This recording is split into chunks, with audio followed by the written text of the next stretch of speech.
اعوذ باللہ السمیع العلیم من الشیطان الرجیم بسم اللہ الرحمن الرحیم اللہم صلی علی سیدنا و مولانا محمد وعلی آل سیدنا و مولانا محمد وبارک وسلم استغفر اللہ الذی لا الہ الا هو الحی القیوم واتوب الیہ۔ السلام علیکم ورحمۃ اللہ۔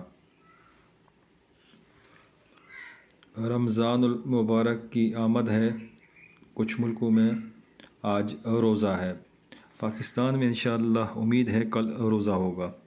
تو میری طرف سے تمام میرے گروپ ممبران جو روحانی علوم میں ہیں یا پھر پیری فقیری عملیات تعویذات پیج کے اوپر یا پھر وظائف عملیات تعویذات فیس بک پیج کے اوپر یا پھر یوٹیوب چینل کے اوپر جتنے بھی لوگ میرے ساتھ جڑے ہوئے ہیں، یہ سب کے لیے، یہ ان تمام احباب کے لیے میری طرف سے تحفہ ہے۔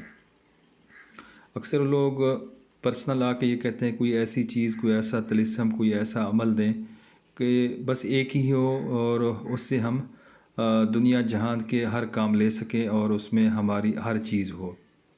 اتنے آپ اعمال دیتے ہیں تو پھر سمجھ سے باہر ہو جاتا ہے کہ کون سا عمل کیا جائے۔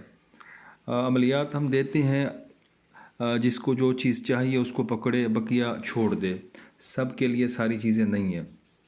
تو یہ نہ کیا کریں کہ عمل کر رہے ہیں، دوسرا کوئی عمل آیا، پوسٹ ہوا یا کہیں سے دیکھا تو اس کو شروع کر دیا، ایسا نہ کیا کریں۔ کسی ایک کے وظائف کیا کریں جو بتائے، یا کسی کے ساتھ آپ جوڑ جائیں یا جس کے ساتھ منسلک ہیں تو اس سے مشورہ کر کے پھر اسی ایک چیز کو پکڑا کریں، بقیہ نالج کے لیے رکھیں اپنے پاس، بقیہ استعمال صرف وہی ایک ہی چیز کریں، وہ وظائف میں ہو، وہ نقوش میں ہو، الواح میں ہو، طلسمات میں ہو، تب اس چیز کا فائدہ بھی ہوتا ہے، تاثیر بھی بڑھتی جاتی ہے۔ یہ ایک طلسم ہے، اسم ذات اللہ، ٹھیک ہے، تو یہ دنیا جہان کے ہر مقصد کے لیے۔ یہ بغیر زکوٰۃ کے کام کرے گا۔ دو ہی طریقے ہیں اس کے۔ پہلا طریقہ یہ ہے کہ اس کو آپ لکھیں اور اپنے پاس رکھ لیں، گلے میں ڈال لیں، بازو کے اوپر باندھ لیں، یا پھر آپ اس کو کمرے کے اندر لگا سکتے ہیں فریم کروا کر یا پلاسٹک کور کرا کر، جیسے بھی آپ کو آسانی ہو۔ ایک تو یہ ہمیشہ آپ کے پاس رہے، دوسرا آپ جس مقصد کے لیے کر رہے ہیں تو وہ اس مقصد کی جگہ کو واضح کرے یا اس مقصد کی جگہ پر ہونا چاہیے۔ مثال کے طور پر میں نے ملازمت کے لیے اگر اس طلسم کو بنانا ہے تو ایک میرے پاس گلے میں یا بازو میں ہو جائے گا، دوسرا میری اس فائل کے اندر ہوگا یا اس ڈاکومنٹس کے اندر ہوگا جہاں پر میرے سی وی وغیرہ پڑی ہوئی ہے، جہاں پر میرے اوریجنل ڈاکومنٹس پڑے ہوئے ہیں وہاں پر ہو جائے گا، سیف میں یا کہیں پر بھی۔ تو دو چیزیں ہیں۔ اسی طریقے سے اگر کاروبار نہیں چل رہا تو کاروبار کے لیے ایک اپنے پاس رکھ لیں گے، ایک کو کاروبار کی جگہ پر لگا دیں گے۔ دو ہی طلسم اس کے ہمیشہ لکھے جائیں گے۔ کسی بھی ٹائم اس کو لگ سکتے ہیں، کوئی زکوٰۃ نہیں ہے اس کی، کسی بھی چیز کی ضرورت نہیں ہے۔ جہاں پر نیچے نام اور نمبر میرا لکھا ہوا ہے وہاں پر ہم نے مقصد لکھنا ہے۔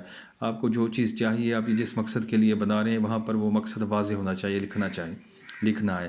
نام بمائے والدہ اور آگے مقصد، شادی ہے، پسند کی، ملازمت ہے، بیرون ملک جاننا ہے، کوئی بیماری ہے، سحر جادو، یا کوئی عمل نہیں چل رہا، وظائف کام نہیں کر رہے، یا روحانیت میں ترقی چاہیے، یا پھر باطنی نگاہ کھولنے کے لیے، یا حاضرات میں کامیابی نہیں ہو رہی، یا آپ کے اعمال سلب ہو رہے ہیں، کسی بھی مقصد کے لیے آپ اس کو استعمال کر سکتے ہیں۔ صرف آپ کو تھوڑا سا اس چیز کا خیال ہونا چاہیے کہ یہ میں کر کیا رہا ہوں اور میں نے کرنا کس طریقے سے ہے۔ طلسم دو ہی آپ نے لکھنے ہوں گے، استعمال کا طریقہ ہو گیا، اس کے بعد آپ نے اللہ اللہ اللہ، یہ 1000 بار تقریباً آپ نے پڑھنا ہوگا، کم سے کم 1000 بار۔ چلتے پھرتے ذکر قلبی جو لوگ کرتے ہیں تو ان کے لیے تو بڑی زبردست چیز ہے۔ جو ذکر قلبی یا ان چیزوں سے تھوڑا سا ہٹ کے ہیں، دور ہیں، یا ان کو پتہ نہیں ہے، تو پھر وہ خالی سمپل سادہ اللہ اللہ تسبیح کے اوپر یہ ایسے اندازے سے پڑھیں۔ مثال کے طور پر ٹائمر لگا کے دیکھ لیں کہ آپ 5 منٹ کے اندر اللہ اللہ کتنی بار کرتے ہیں، تو اندازہ ہو جائے گا کہ اگر میں 20 منٹ اللہ اللہ کی تکرار کروں تو یہ میرا 1000 بار ہو جائے گا۔ ضروری نہیں ہے کہ آپ نے 1000 بار ہی پڑھنا ہے، اس سے زیادہ بھی کر سکتے ہیں، اگر کم ہو جائے تب بھی کوئی مسئلہ نہیں ہے۔ مکمل توجہ سے چلتے پھرتے، وضو، بغیر وضو، کسی بھی طریقے سے آپ اس وظیفہ کو یا اس عمل کو یا اس ریاضت کو کر سکتے ہیں، پڑھ سکتے ہیں، اس طلسم سے آپ فائدہ اٹھا سکتے ہیں۔ مزے کی بات یہ ہے کہ آپ نے کسی مقصد کے لیے اس کو لکھا، استعمال کیا، اس کے بعد آپ چلتے پھرتے دوسرے معمول کے کام بھی کر رہے ہیں اور اللہ اللہ کر رہے ہیں، دنیا بھی بنے گی، آخرت بھی بنے گی، اور آپ کا جو مقصد ہے وہ انشاءاللہ اس کی حد 21 دن ہے یا 3 دن، 21 دن سے پہلے تیسرے دن سے بعد یہ اس کے اسباب بننا شروع ہو جائیں گے یا وہ کام ہو جائے گا جس بھی مقصد کے لیے کر رہے ہیں۔ رمضان المبارک ہے، اس کی ہر گھڑی قیمتی ہے، کسی بھی وقت کسی بھی ٹائم لکھیں، کسی بھی ٹائم شروع کریں، کوئی پرہیز نہیں، کسی قسم کی اجازت کی ضرورت نہیں، دوسروں کو بھی بنا کر دے سکتی ہیں، خود بھی استعمال کر سکتی ہیں، جیسے آپ کو فائدہ ہو، نفع ہو۔ اس میں جو اعداد، طلسمی اعداد لکھے ہوئے ہیں ایز اٹ از، جیسے لکھا ہوا ہے آپ نے ویسے ہی لکھ دینا ہے، اس میں کوئی رد و بدل نہیں کرنا، کوئی پریشان ہونے کی ضرورت نہیں ہے، ٹھیک ہے؟ ایسے سیم آپ نے کاپی کر لینا ہے بس۔ میری طرف سے یہ تحفہ قبول فرمائیں، کوئی بات سمجھ نہ آئے تو پھر آپ پوچھیے، انشاءاللہ میں رہنمائی کرنے کی پوری کوشش کروں گا۔ جزاکم اللہ۔